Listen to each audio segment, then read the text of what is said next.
ubu tugiye guteka umureti nyine ku buryo uza kuza kuvamo umeze neza gutya uri fluffy kandi dukoresheje ibintu bike amagi gusa nakonye. So welcome to my YouTube channel. Uyu munsi ngiye kukwereka uburyo ushobora guteka umureti uri fluffy ukoresheje amagi yonyine atatu. Ndavuze ngo atatu. Ku bantu rero bashyashya hano niba utarakora subscribe, please banza ukore subscribe hanyuma tujye tubana muri video zacu. Wowe wamaze kuyikora urakoze, nawe utarayikora ongera ufate umwanya wawe ukore subscribe. Fatanya rero ufata amagi yawe utandukane umweru ndetse n'umuhondo, nako umuhondo ndetse n'umweru w'igi muri bore ebyiri zitandukanye.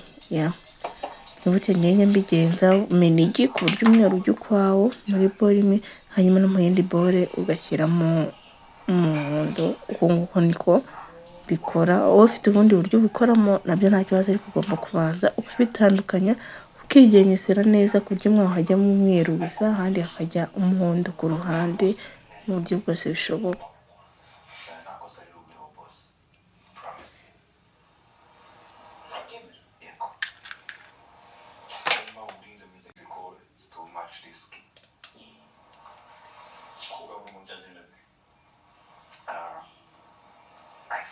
Twamushakira ahandi hantu abari cyangwa se tukamushakira umuganga akabanza akamupima tukamenya uko ubuzima bwe buhagaze mbere yuko tumushyira hariya.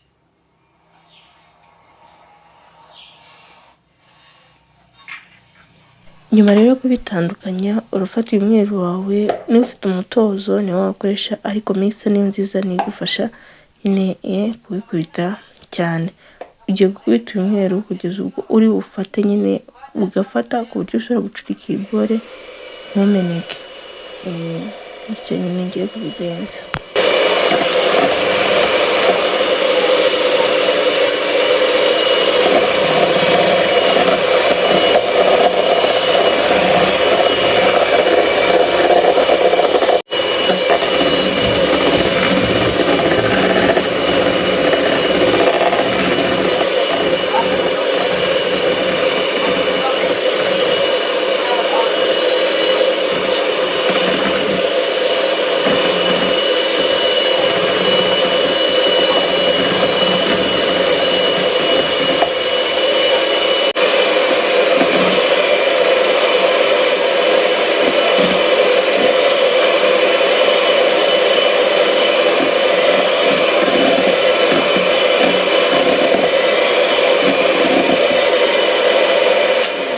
Murabibona rero ukuntu wabaye fluffy, ukuntu nyine gutyo nyine wabaye nka foam. Urabona ko ushobora gucurika iyi bore noneho ukaba utameneka. Turahita dufata ka kabore twashyizemo umuhondo dushyiremo akunyu gakeya, hanyuma tubivange nabyo tubikorweho. Ntabwo gukubita cyane nyine kuburyo bitarikurana cyangwa ukabona nk'amazi. Wowe gusa uracishamo gutyo agatozo cyangwa iki byoroheje bivanze n'umunyu, hanyuma uhita ubisuka muri wa mweru twakubise, hanyuma ubivange gahoro gahoro. Ibyo noneho ntabwo uri bikubite, uri bivange gahoro gahoro. Uko ndi kubikora nawe ari kuzabikora. So uyu mureti rero uri mwiza, uburyoshye, uri fluffy, ku bantu bashaka gutubura ukarya umureti umeze neza kandi ubyibushye munini. Ubu nibwo buryo ushobora gukoresha. Komeza kubabwira ngo mukore subscribe, kuko hano nzanye nambigisha amatips agiye atandukanye, nko muri kubona ko turi kwiga uburyo ushobora guteka umureti uri fluffy mu buryo byoroshye. N'ibindi nabyo nzanye nambizana gake gake. Wowe icyo usabwa ni gukora subscribe, hanyuma ukalikinga, share, comment.